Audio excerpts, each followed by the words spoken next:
तर हाय नमस्कार मित्रांनो, आज मी तुमच्यासाठी खूप मस्त आणि मजेदार गोष्ट घेऊन आलेलो आहे. गोष्टीचं नाव आहे मित्रांनो घोडा आणि गाढव.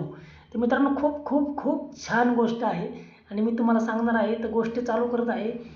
एका व्यापाऱ्याकडे एका व्यापाऱ्याकडे एक घोडा होता आणि एक गाढव होते. तो व्यापारी गाढवावर सामान लादून या गावातून त्या गावात व्यापार करीत असे. घोडा त्याचा लाडका होता. त्यावर तो काही ओझे लादत नसे. एकदा एका गावात व्यापाऱ्याकडे अतिच सामान झाले. गाढवाच्या क्षमतेबाहेर ओझे झाले.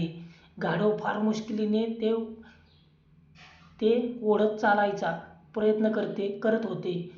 गाढवाने घोड्याकडे मदत मागितली. थोडे ओझे घेऊन त्याचा भार कमी करण्याची विनंती केली. घोड्याने ते ऐकले नाही. घोडा म्हणाला, हे माझे काम नाही. ओझे वाहणे हे गाढवाचे काम असते. ते तू मुकाट्याने कर. दुर्दैवाने गाढव तो भार सहन न घेऊन रस्त्यावरच मेले.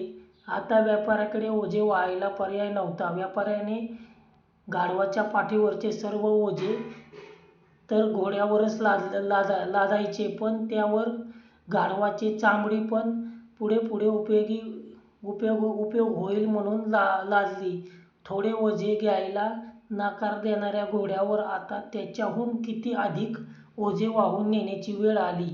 व्यापाऱ्याला पुन्हा नवीन गाढव घेणे शक्य होईपर्यंत ओझे वाहण्याचे कामसुद्धा घोड्यावर आले. तर मित्रांनो, ही आहे घोड्या आणि गाढवाची गोष्ट. तर तुम्हाला गोष्ट आवडली असेल तर आपल्या चॅनलला तुम्ही सबस्क्राईब करा आणि खाली असेल ती बेल आयकनची घंटी दाबा, म्हणजे येणाऱ्या नवनवीन गोष्टी तुम्हाला मिळून जातील.